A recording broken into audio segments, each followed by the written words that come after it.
आदित्य अपने घर पर आया ही था कि तभी आदित्य की माँ सावित्री आदित्य से बोली, मैं तेरा ही इंतजार कर रही थी। हाँ, क्या हुआ माँ? घर में लकड़ियां खत्म हो गई हैं। मैं भोजन बनाने के लिए बैठी हुई हूँ। चूल्हे के जलने के लिए लकड़ियां नहीं हैं। अरे चिंता मती करो माँ, मैं अभी जंगल से लकड़ियां काट कर लाता हूँ, ठीक है ना? चलो। इतना बोलकर आदित्य कुल्हाड़ी लेकर घर से बाहर जंगल की ओर निकल पड़ा। आदित्य पेड़ पर कुल्हाड़ी चलाने ही वाला था कि तभी उसके कानों में किसी जानवर का दर्द भरा स्वर टकराया।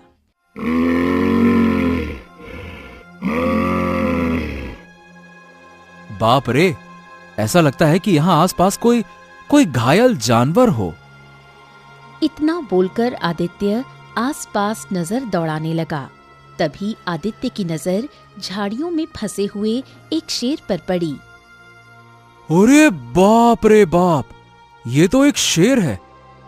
लगता है, हाँ समझ गया, इसका पैर कटीली झाड़ियों में फंस गया है। क्या मुझे इसकी मदद करनी चाहिए? कहीं ऐसा ना हो कि मैं इसकी मदद करूं और ये उल्टा मुझे ही खा जाए। है तो आखिरकार शेर ही। इतना बोलकर आदित्य फिर से पेड़ पर कुल्हाड़ी चलाने ही वाला था कि तभी शेर फिर से कराहने लगा। आदित्य को न जाने क्यों उस शेर पर दया आ गई। आदित्य धीरे धीरे कदमों से उस शेर के पास चला गया और डरते हुए शेर की ओर देखकर बोला, देखो, मैं जानता हूं कि तुम शेर हो। देखो, मैं इंसानियत के नाते मैं तुम्हारी मदद कर रहा हूं। कहीं ऐसा ना हो कि जब तुम इस कटीली झाड़ी से आजाद हो जाओ तो मुझ पर ही हमला कर बैठो, ठीक है ना? ध्यान से। इतना बोलकर आदित्य ने उस शेर के आसपास से कंटीली झाड़ियों को हटा दिया और पैर से उसका कांटा निकाल दिया। कांटा निकलते ही शेर अचानक इंसानी आवाज में आदित्य से बोला, हाँ, तुम्हारा बहुत बहुत शुक्रिया। शेर के मुंह से इंसानी आवाज सुनकर आदित्य बुरी तरह से डर गया। हैं? तुम तो शेर हो, फिर तुम इंसानी आवाज में बात कैसे कर सकते हो? हाँ, डरो मत। ये एक बहुत पुरानी बात है। जब एक साधु के ऊपर किसी जंगली भेड़िए ने आक्रमण कर दिया था, तो उस समय मैं उस भेड़िए को मारकर साधु महाराज के प्राण बचाए थे मैंने। साधु महाराज ने प्रसन्न होकर मुझे ये शक्ति प्रदान की थी कि मैं इंसानी आवाज में किसी से भी बात कर सकता हूं। तुमने मेरी जान बचाई है। आज के बाद इस जंगल में अगर तुम्हें किसी भी मुसीबत का सामना करना पड़े तो तुम बेझिझक अपने मित्र शेर सिंह को आवाज लगा देना। हम दौड़े चले आएंगे, ठीक है? इतना बोलकर शेर दौड़ता हुआ वहां से चला गया। आदित्य लकड़ियां लेकर अपने घर चला आया।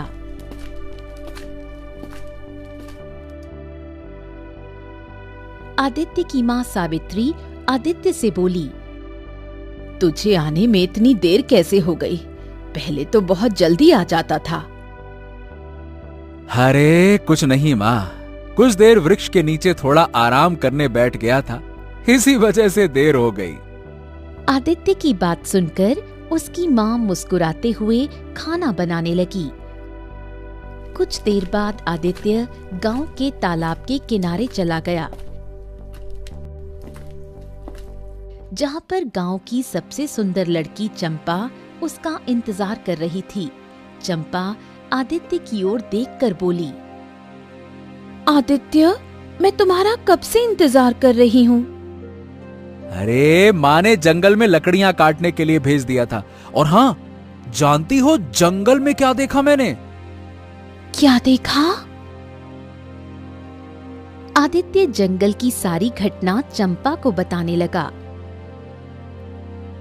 पूरी घटना को सुनकर चंपा चौंकते हुए आदित्य से बोली, तुमने जो देखा वो वाकई अद्भुत है, लेकिन तुम इस बात की चर्चा गांव में किसी और से मत करना। अच्छा सुनो, अब तुम मुझे ये बताओ कि तुम अपनी माँ को मेरे पिता के पास कब भेज रहे हो? अरे चंपा, तुम तो जानती हो कि मैं तुमसे बहुत प्रेम करता हूँ, लेकिन तुम्हारे पिता गांव में सबसे धनवान व्यक्ति हैं। मुझे डर है कि कहीं वो विवाह से इनकार ना कर दें। तुम सबसे पहले अपनी माँ को मेरे घर पर तो भेजो, उसके बाद मैं अपने पिता से बात कर लूंगी। मैं उनको बोल दूंगी कि मैं तुमसे प्रेम करती हूँ और तुमसे ही विवाह करूंगी। मेरी बात ध्यान से सुनो, तुम अच्छी तरह से जानते हो कि मुखिया जी अब अपने बेटे रतन का विवाह मुझसे करना चाहते हैं। मैं चाहती हूँ कि इससे पहले मुखिया मेरे पिता से बात करे, तुम अपनी माँ को मेरे पिता के पास भेज दो।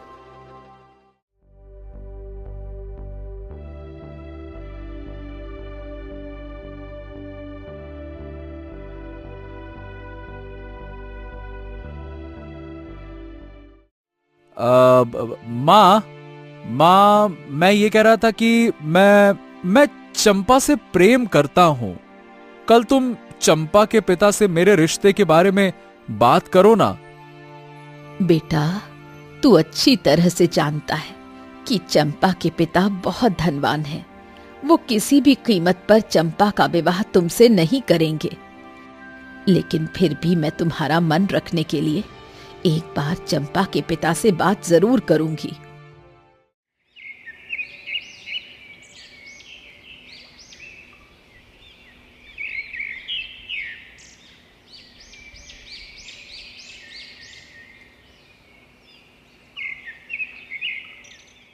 अगले दिन सावित्री चंपा के घर में पहुंच गई। सावित्री को अपने घर पर देखकर चंपा का पिता बुरी तरह से चौंकता हुआ बोला, सावित्री, ये तुम मेरे घर पर क्या कर रही हो? क्या बात है, क्या हो गया? चंपा और मेरा बेटा आदित्य एक दूसरे से प्रेम करते हैं। मैं चाहती हूँ कि चंपा और आदित्य का विवाह हो जाए। हाँ, देखो सावित्री, मुझे अपनी बेटी का विवाह तुम्हारे बेटे आदित्य से करने में कोई समस्या नहीं है, परंतु तुम्हारा बेटा करता क्या है? ना उसके पास धन है और ना खेती। सोचो, अगर तुम मेरी जगह होती तो तुम क्या करती? बोलो। चंपा के पिता की बात सुनकर सावित्री चुप हो गई, क्योंकि चंपा के पिता ने जो भी कहा था सच कहा था। देखो सावित्री, कुछ देर पहले गांव के मुखिया जी भी अपने बेटे का रिश्ता लेकर मेरे पास आए थे। मुखिया जी के बेटे के पास ढेर सारी जमीन है। अब मेरी बेटी जहां सुखी रहेगी, मैं उसका विवाह वहीं करूंगा ना। तभी चंपा वहां पहुंच गई और अपने पिता से बोली, पिताजी, मैं आदित्य के साथ विवाह करके सुखी रहूंगी। बकवास बंद करो चंपा। अरे तुम किसके साथ सुखी रहोगी, किसके साथ नहीं, यह मैं बहुत अच्छी तरह से जानता हूँ। दुनिया मैंने देखी है कि तुमने। बोलो, तुम अभी बच्ची हो, तुम नहीं समझोगी। जाओ, अपने कमरे में जाओ। चंपा चुपचाप अपने कमरे में चली गई। सावित्री मुंह लटकाकर अपने घर चली गई। अपनी माँ का लटका हुआ मुंह देखकर आदित्य सब कुछ समझ गया। लगता है चंपा के पिता ने रिश्ते से इनकार कर दिया, है ना माँ? मैंने तुमसे पहले ही कहा था और मुझे उनका जवाब भी पहले से ही पता था। मैं तो बस तुम्हारा मन रखने के लिए वहां पर चली गई थी। वैसे चंपा के पिता ने कुछ गलत नहीं कहा। हर पिता चाहता है कि उसकी पुत्री का विवाह किसी धनवान खानदान में हो, और ना तो मेरे पास खेती है बेटा, और ना धन है। अपनी माँ की बात सुनकर आदित्य उदास हो गया। अगले दिन आदित्य उदास होकर जंगल में एक तालाब के किनारे बैठ गया। तभी आदित्य के कानों में शेर का गुर्राहट भरा स्वर टकराया। आदित्य ने जैसे ही पलट कर देखा तो पीछे वही शेर खड़ा हुआ था जिसकी आदित्य ने मदद की थी, और शेर आदित्य की ओर देखकर गौर से बोला, क्या हुआ मेरे मित्र? तुम इस तालाब के किनारे उदास क्यों बैठे हो? हाँ, तुम्हें बताने से कोई फायदा नहीं होगा मित्र, क्या कहूं। अरे मुझे बताकर तो देखो, हो सकता है कि मैं तुम्हारी कोई मदद कर सकूं। आदित्य सारी घटना बताने लगा। आदित्य के मुंह से सारी घटना सुनने के बाद शेर गहरी सोच में गुम हो गया। कुछ देर बाद शेर आदित्य से बोला, तो ये बात है, मैं तुम्हारी मदद कर सकता हूँ। मैं इस जंगल का वो ठिकाना जानता हूँ जहाँ पर किसी पुराने राजा का खजाना गड़ा हुआ है, परंतु अगर मैं तुम्हें उसके बारे में बताऊंगा तो मुझे अपनी शक्ति से हाथ धोना पड़ेगा, क्योंकि शक्ति देने से पहले साधु महाराज ने मुझसे कहा था कि तुम इंसानों के मामले में दखल नहीं दोगे, तुम जंगल के रहस्य किसी इंसान को नहीं बताओगे। ओह, कोई बात नहीं। मैं नहीं चाहता कि मेरी मदद करने की वजह से तुम्हारी शक्ति मुझसे छिन जाए, क्योंकि तुम्हारी शक्ति मुझसे छिन जाएगी तो फिर हम कभी बात नहीं कर पाएंगे मित्र। नहीं मेरे मित्र, नहीं। जब मैं झाड़ियों में फंसा हुआ था तब तुमने अपनी जान की परवाह किए बगैर मेरी सहायता की थी। मैं भी अपनी शक्ति की परवाह किए बगैर तुम्हारी मदद करूंगा। चलो मेरे साथ चलो। ये क्या कह रहे हो तुम? अगर ऐसा हुआ तो तुम्हारे बोलने की शक्ति चली जाएगी। ऐसा मत करो मित्र। मुझे उससे कोई फर्क नहीं पड़ता, लेकिन हमारी मित्रता बरकरार रहेगी, याद रखना। अब चलो। इतना बोलकर शेर सिंह आदित्य को जंगल के अंदर ले गया।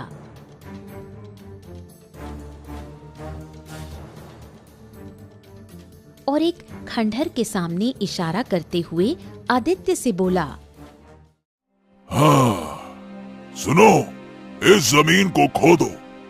इस जमीन के नीचे तुम्हें ढेर सारा खजाना मिल जाएगा, और याद रखना, जैसे ही खजाना तुम्हें मिलेगा उसके बाद मैं तुमसे इंसानी आवाज में बात नहीं कर पाऊंगा। खजाना पाने के बाद तुम बहुत धनवान बन जाओगे और तुम्हें तुम्हारी प्रेमिका भी मिल जाएगी। मेरे मित्र, धनवान बनने के बाद मुझे भूल मत जाना, है ना? और हाँ, तुम्हें ये खजाना कैसे मिला, इस बात का रहस्य केवल अपने तक ही सीमित रखना। चाहे कुछ भी हो जाए, किसी को कभी भी कुछ मत बताना, ठीक है? कैसी बातें कर रहे हो शेर सिंह? मैं तुम्हारा मित्र हमेशा रहूंगा और तुमसे रोज मिलने आया करूंगा, और मैं वादा करता हूं कि मैं ये राज किसी को नहीं बताऊंगा कि यह खजाना मुझे कैसे मिला। हमारी मित्रता हमेशा कायम रहेगी मित्र, ये मेरा वादा है। इतना बोलकर आदित्य उस जमीन की खुदाई करने लगा। कुछ ही देर में आदित्य को जमीन के नीचे एक बहुत पुराना बक्सा मिला। आदित्य ने जैसे ही उस बक्से को खोला तो उसमें स्वर्ण मुद्राओं का ढेर लगा हुआ था।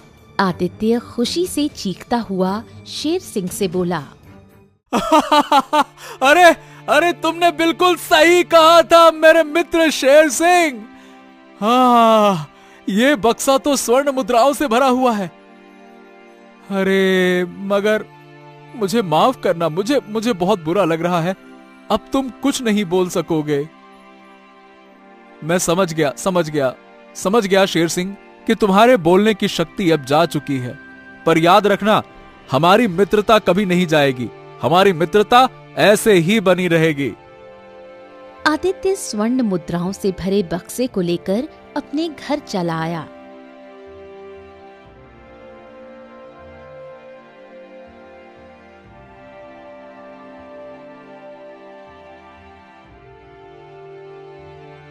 इतनी ढेर सारी स्वर्ण मुद्राएं देखकर उसकी मां चौंकते हुए बोली, इतनी ढेर सारी मुद्राएं तुझे कहां से मिली? कहीं तुमने चोरी तो नहीं की? अरे नहीं माँ, बस समझ लो कि किस्मत ने मेरा साथ दिया। इसके आगे मैं कुछ नहीं बता सकता। और तुम जानती हो कि तुम्हारा बेटा कभी कोई गलत काम नहीं कर सकता, तो बस समझो कि भगवान ने दे दिया है। आदित्य की बात सुनकर सावित्री मुस्कुराने लगी।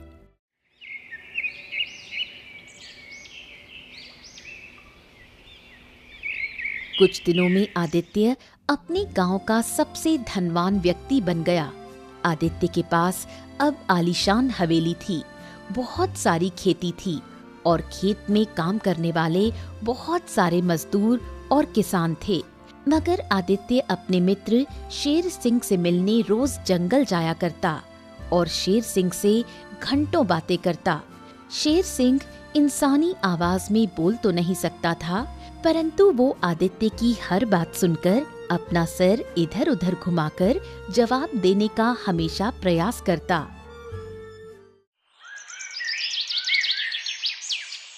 कुछ दिन बाद आदित्य ने अपनी माँ सावित्री को चंपा के घर दोबारा भेजा।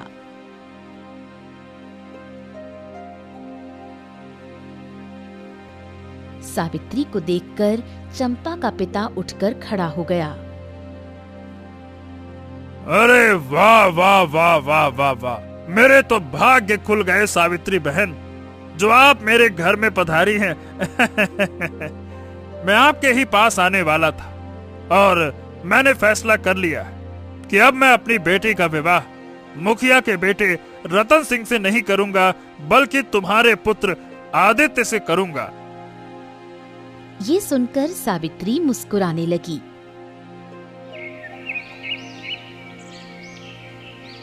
कुछ ही दिनों में आदित्य और चंपा का विवाह धूमधाम से संपन्न हो गया।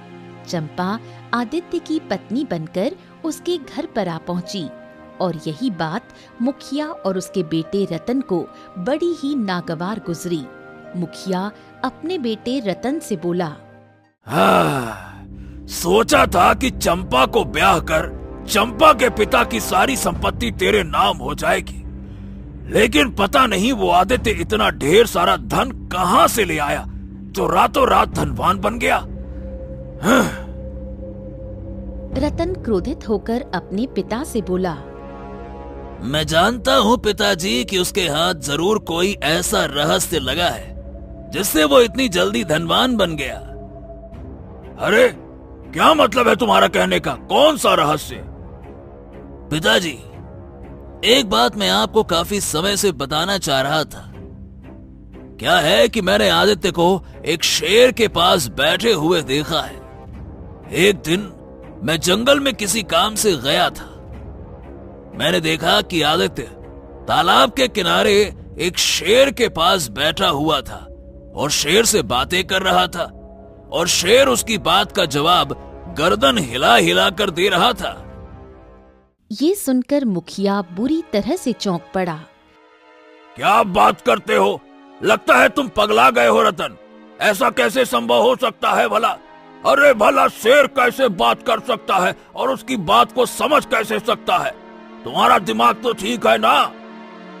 पिताजी, अब आप चाहे तो मेरी बात का विश्वास कीजिए मत कीजिए, क्योंकि शुरू में मुझे भी विश्वास नहीं हुआ था, मगर अगले दिन मैंने फिर से आदित्य को शेर के पास देखा। पिताजी, शेर और आदित्य की बड़ी गहरी मित्रता है। हाँ, ये तो फिर बड़ा रहस्यमयी और विचित्र मामला और मित्रता है। क्यों ना फिर इस मित्रता को तोड़ दिया जाए?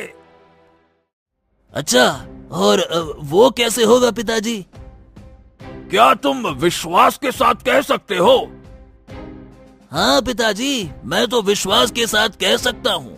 शाम के समय आदित्य रोज तालाब के किनारे जाता है और शेर भी वहां पर आ जाता है। हाँ, तो चिंता मत करो रतन। कल आदित्य अपने मित्र शेर से मिलने तालाब के किनारे जाएगा तो जरूर, लेकिन उसे उसका मित्र नहीं मिलेगा।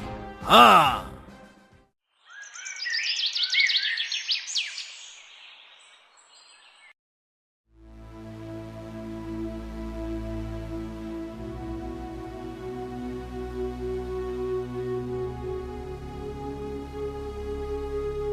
अगले दिन मुखिया सीधे राजा विक्रम के महल में पहुंच गया और राजा विक्रम से बोला, महाराज महाराज महाराज, मैं अपने गांव का मुखिया हूँ।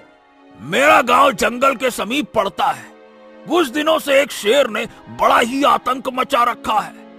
वो शेर रोज शाम को तालाब के किनारे झाड़ियों में छुप जाता है और अपने शिकार का इंतजार करने लगता है। गांव में लकड़हारों का जीना हराम हो गया है महाराज।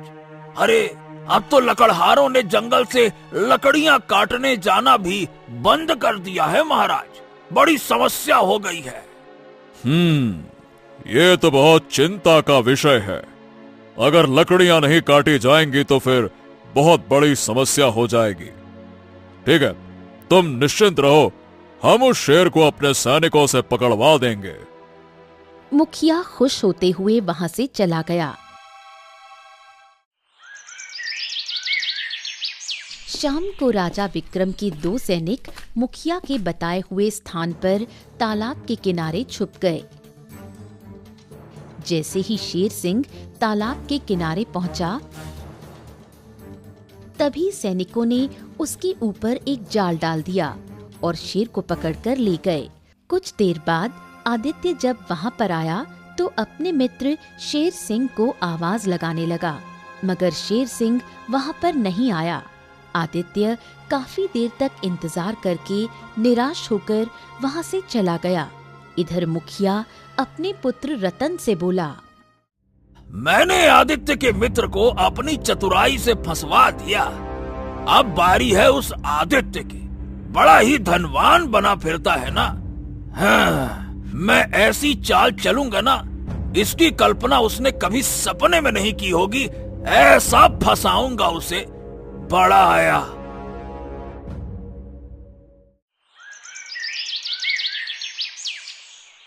अगले दिन मुखिया राजा विक्रम के दरबार में फिर से पहुंच गया और राजा विक्रम से बोला, महाराज महाराज महाराज, आपकी जय हो। महाराज, आपके पास एक विनती लेकर आया हूँ। अरे अब क्या हुआ मुखिया? शेर को तो हमने पिंजरे में कैद करवा दिया, अब क्या बात है? महाराज, हमारे गांव का आदित्य नाम का एक व्यक्ति रातों रात धनवान बन गया। मुझे शक है कि उसने जरूर किसी को लूटा है या किसी के घर पर चोरी की है। अच्छा, और ये बात तुम दावे के साथ कैसे कह सकते हो? हैं? अरे महाराज, जितनी जमीन आदित्य ने गांव में खरीदी है, उतनी जमीन खरीदने में एक व्यक्ति को 3 पीढ़ियां गुजर जाती हैं। आखिर उसके पास इतना धन आया कहां से, ये भी तो सोचने वाला विषय है ना। ये सुनकर राजा विक्रम गहरी सोच में डूबता हुआ बोला, ये बात तो तुमने सही कही। ठीक है, हम आदित्य को बुलवाकर इस मामले की छानबीन करेंगे। अगले दिन राजा विक्रम ने आदित्य को राज दरबार में बुला लिया और आदित्य से बोला, हमें सूचना मिली है कि तुम रातों रात धनवान बन गए हो। क्या तुम बता सकते हो कि तुम्हारे पास इतना धन कहां से आया? महाराज, मैं केवल इतना कहूंगा कि मैंने कोई चोरी नहीं की है। मेरे पास इतना धन कहां से आया, मैं चाहकर भी आपको बता नहीं सकता। अच्छा, और क्यों नहीं बता सकते हो? ऐसी क्या बात है? क्योंकि मैंने अपने मित्र से वादा किया है। कौन सा मित्र? क्षमा करें महाराज, मैं उसके बारे में भी आपको नहीं बता सकता। आदित्य की बात सुनकर मंत्री जगन्नाथ, जो कि काफी देर से आदित्य की बातें सुन रहा था, क्रोधित अवस्था में राजा विक्रम से बोला, महाराज, इसका मतलब कि इसके गांव का मुखिया सही बोल रहा था। इसने जरूर कोई भयानक अपराध किया है, इसीलिए ये बड़ी ही खूबसूरती से बात को टाल रहा है। कह रहा है ये नहीं बता सकता, वो नहीं बता सकता, तो फिर क्या बता सकता है? ये बात तुमने सही कही। तो बताओ, इसे क्या सजा दी जाए? महाराज, कल जो शेर हमने पकड़ा है ना, उसे हमने कल से भूखा रखा है। एक काम करते हैं, इसे ही पिंजरे में डाल दिया जाए। राजा विक्रम ने आदित्य को शेर के इस पिंजरे में बंद कर दिया। अपने मित्र शेर को देखकर आदित्य बुरी तरह से चौंक पड़ा और आदित्य का मित्र शेर सिंह भी बुरी तरह से चौंक पड़ा। शेर की आंखों में आंसू आ गए और आदित्य की आंखों में भी आंसू आ गए। आदित्य रोते हुए अपने मित्र के बालों पर हाथ फेरता हुआ बोला, हाँ मेरे मित्र, तुम इस पिंजरे में कैसे आ गए? क्या हो गया? इस दृश्य को देखकर राजा विक्रम का मंत्री जगन्नाथ पूरी तरह से चौंक पड़ा। राजा विक्रम अपने मंत्री जगन्नाथ से बोला, आश्चर्य की बात है, मैं पहली बार देख रहा हूं कि एक शेर ने इंसान को नहीं खाया। तभी रंग बिरंगी किरणों से वहां पर एक साधु प्रकट हो गए। साधु राजा विक्रम की ओर देखकर रहस्यमयी अंदाज में बोले, वो शेर आदित्य को कभी नहीं खाएगा, क्योंकि वो आदित्य का मित्र है। बहुत समय पहले एक भेड़िए ने मेरे ऊपर हमला किया था। उस समय इसी शेर ने उस भेड़िए को कच्चा चबा डाला और मेरी जान बचाई। मैंने तभी से इस शेर को बोलने की शक्ति दी और इससे पूछा कि इसने ऐसा क्यों किया। तब इस शेर ने जवाब दिया कि यह नहीं चाहता था कि मेरी तपस्या भंग हो। मैंने इसे वरदान दिया कि आज से यह इंसानों की तरह बात कर सकता है, लेकिन साथ ही साथ इससे यह भी कहा कि इसे इंसानों के मामले से दूर रहना होगा। अगर तुम जंगल का कोई भी रहस्य किसी मनुष्य को बताओगे जो केवल तुम जानते हो, तो तुम्हारी शक्ति खत्म हो जाएगी। मगर शेर ने अपने मित्र के लिए जंगल के उस रहस्य को बता दिया और अपनी शक्ति खो दी। कौन सा रहस्य? खजाने का रहस्य। वर्षों पहले किसी राजा ने अपना खजाना जंगल में गाड़ा था, जो उसे लेने के लिए कभी वापस नहीं आया। कुछ इसी तरह के हजारों रहस्य जंगल में समाये हुए हैं, जिसे जंगल का हर प्राणी जानता है। मगर चूंकि जंगली जानवरों के पास बोलने की क्षमता नहीं होती, इसीलिए वो किसी को बता नहीं पाते। इस शेर के पास बोलने की क्षमता थी और इसने अपने मित्रता की वजह से वो रहस्य आदित्य को बताया। तुम्हारे पास जो मुखिया आदित्य की शिकायत लेकर आया था, वो मुखिया झूठा है और उसका पुत्र भी। उसका मकसद केवल आदित्य और इस शेर की मित्रता को तोड़ना था और एक मित्र के हाथों दूसरे मित्र को लड़वाना था, क्योंकि वो अपने पुत्र का विवाह उस लड़के के साथ करना चाहता था जो लड़की आदित्य से प्रेम करती थी, और आदित्य भी इस लड़की से प्रेम करता था, और अब वो लड़की आदित्य की पत्नी है। ये सुनकर राजा विक्रम बुरी तरह से क्रोधित हो गया। उसने तुरंत आदित्य और शेर को रिहा कर दिया। साधु शेर की ओर देखकर बोले, तुम्हारी मित्रता देखकर मैं बहुत प्रसन्न हूं। मैं तुम्हें फिर से बोलने की शक्ति देता हूं। तथास्तु। इतना बोलकर साधु रंग बिरंगी किरणों से गायब हो गए। शेर सिंह के पास फिर से बोलने की क्षमता आ गई। आदित्य खुशी खुशी अपने घर चला गया। राजा विक्रम ने मुखिया और रतन को उसी समय बंदी बनवाकर कारागार में कैद कर दिया।